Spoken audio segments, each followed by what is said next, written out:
வணக்கம் மக்களே. இந்த வீடியோவில் ஒரு நடிகரினுடைய கண்ணீர் கதையை பற்றி தான் நம்ம இந்த வீடியோவில் விரிவாக பார்க்க போகிறோம். அதுக்கு முன்னாடி நம்ம சேனலை முதன்முறையாக பார்க்குறீங்கன்னா சப்ஸ்கிரைப் பண்ணாதவங்கெல்லாம் சப்ஸ்கிரைப் பண்ணிக்கோங்க. பெல் பட்டன்ஸ் மூலமிக்கி நம்ம சேனலோட நோட்டிஃபிகேஷனை எனபிள் பண்ணிக்கோங்க. நாங்கள் போடுற வீடியோ எல்லாமே உங்களுக்கு உடனுக்குடனே வந்து சேரும். வாங்க என்ன தகவல் என்ன செய்தின்னு இந்த வீடியோவில் விரிவாக பார்த்து தெரிஞ்சுக்கலாம். நடிகரினுடைய கண்ணீர் கதை. பாரதி ராஜாவில் அறிமுகமான கதாநாயகன் அனாதையாக இறந்து கிடந்த விஜயனுடைய கண்ணீர் கதை இந்த வீடியோவில் விரிவாக பார்க்கலாம். 80 காலகட்டத்தில் தமிழ் சினிமாவின் இயக்குனர் இமயம் பாரதி ராஜாவின் மாய வலையில் நிறைய பேர் இருந்திருக்கிறாங்க. பாரதி ராஜா யாரையுமே அறிமுகம் செய்து வைக்கிறாரோ அவர்கள் புகழின் உச்சி அடைவாங்க என்கிற எண்ணம் அப்போது பலருக்குமே இருந்தது. அது நடிகையானாலும் சரி நடிகரானாலும் சரி, பாரதி ராஜா அறிமுகம் செய்துவிட்டால் அவர் சினிமாவில் உச்சம் தொட்டு விடுவாங்க. அப்படி உச்சம் தொட்ட நடிகர் தான் விஜயன். தனது குடிப்பழக்கத்தால் வாழ்க்கையை தொலைத்தார். இந்த செய்தியில் அவருடைய கண்ணீர் கதையை பற்றி இந்த வீடியோவில் விரிவாக பார்க்கலாம். பாரதி ராஜா இயக்கிய கிழக்கே போகும் ரயில் திரைப்படத்தில் பட்டாளத்தன் கதாபாத்திரத்தில் அறிமுகமானதான் நடிகர் விஜயன். அந்த படத்துக்கு பிறகு பாரதி ராஜா விஜயனை விடவே கிடையாது. பல திரைப்படங்களில் நல்ல நல்ல கதாபாத்திரங்களை அவருக்கு கொடுத்திருந்தார்.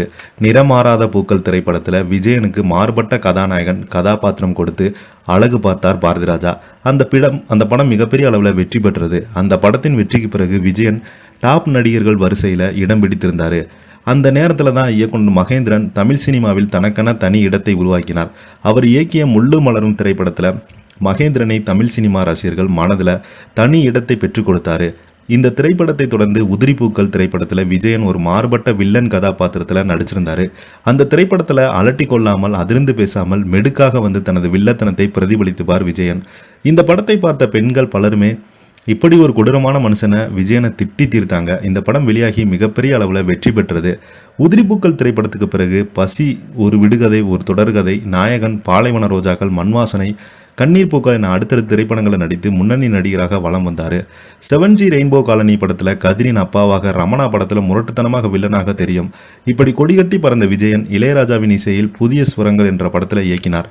ஆனால் பொருளாதார சிக்கல் காரணமாக அந்த படம் வெளிவராமல் போனதால் மன அழுத்தத்திற்கு தள்ளப்பட்ட விஜயன் குடிப்பழக்கத்திற்கு அடிமையானார்.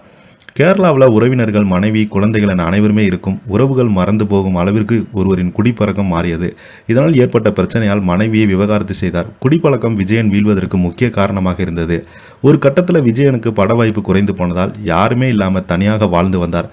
கிடைத்த கதாபாத்திரங்கள் நடித்து காலத்தை கடத்தி வந்த விஜயன் கவனிக்க ஆள் இல்லாமல், உணவுக்கு வழி இல்லாமல் சாத குடித்து கொண்டிருந்த நடிகர் விஜயன் திடீரென ஒரு நாள் யாருமே இல்லாத அறையில் அனாதையாக இறந்து கிடந்திருக்கிறாரு.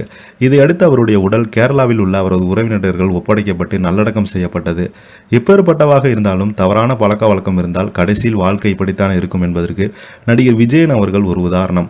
இதை பற்றி நீங்கள் என்ன கீழே உள்ள கமெண்ட் பாக்ஸில் மறக்காமல் பதிவிடுங்க. இந்த வீடியோ பிடிச்சிருந்தால் லைக் பண்ணுங்கள், ஷேர் பண்ணுங்கள். நன்றி, வணக்கம்.